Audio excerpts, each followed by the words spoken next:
Welcome to Pennsylvania in Focus. I'm Kristen Smith, Pennsylvania editor for the Center Square. Joining me today is the Center Square's Pennsylvania reporter, Anthony Hennon. Pennsylvania ranks high among the list of states reporting a rise in deaths from an animal tranquilizer that's immune to existing overdose-reversing medications. Xylazine, also known as Tranq, killed 102 people in 2018, according to federal data. That number has increased 35-fold just 3 years later. For the states in CDC's Region 3, which includes Pennsylvania, Delaware, Maryland, West Virginia, Virginia, and Washington, D.C., the overdose rate from this drug is nearly quadruple the national average. Anthony, this isn't news at all to drug treatment advocates. What did they have to say about this report?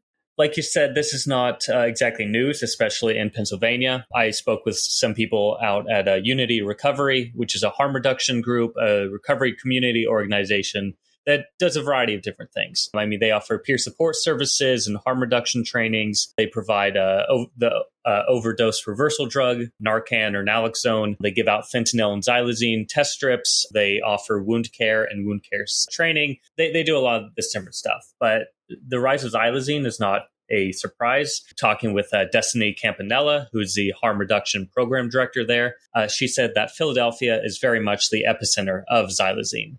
It's a public health crisis. And so this is something that's slowly being recognized by the broader public and by politicians and getting more of a public focus on this. Harm reduction advocates have been warning of the rise of xylazine since about, I believe, 2018 or so. Unity Recovery has included it in their Narcan training since 2019. So this is something that's presenting an issue. And in Philadelphia, of the dope that's on the street that's been tested over the last 2 years, xylazine has been found in, Campanella said, over 90% of the dope that's been tested. So it's widespread, similar to how fentanyl has essentially completely displaced heroin. We're starting to see fentanyl getting mixed in with xylazine and other drugs. As you spoke about a little bit before, there's what the treatments that we think of and have become synonymous with the opioid epidemic. But those traditional methods that first responders use to revive people, they're not working in these situations like they used to, right? Yeah, so it's getting more complex. There's sort of two moving targets here. Every few years, the drug composition changes from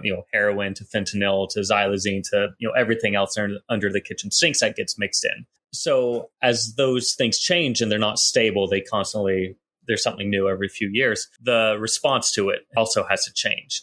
It has to change in terms of how you reverse an overdose. It has to change in how you're getting people into treatment and how you're dealing with their recovery. So, Narcan is still being used because when you have something mixed of xylazine and fentanyl, that Narcan does work on the fentanyl, but you're getting more of a process, and you're getting, things like ambu bags, which is a manual resuscitator for people, and oxygen tanks are becoming more common because with xylazine, it's an animal tranquilizer. So it becomes an issue. It becomes a breathing problem. And so you have to make sure that not only are you administering Narcan, but you're making sure that they're recovering their breath and they're being able to breathe. So this is also complicating recovery programs. And, these things are sort of slow to update because when someone needs to go into recovery or get help somewhere, not every place is exactly prepared for that, or not every place will accept people who are, using Tranq because if they have something like clear wounds, that can be also a sign that they get turned away. So it's a complicated issue. It's one of those things, there's no just one set thing that we have the playbook, then we follow it. That's constantly being revised. Hospitals are constantly needing to readdress their protocols and how they handle this, how they manage withdrawal of people. So it's something that right now it's mostly in CDC's Region 3, which is Pennsylvania, Virginia, West Virginia, D.C., and Maryland. But we're seeing rising numbers nationally. But right now, kind of this part of the United States is the epicenter for it. Listeners can keep up with this story and more at thecentersquare.com. For Anthony Hennon, this is Kristen Smith. Please subscribe and thanks for listening.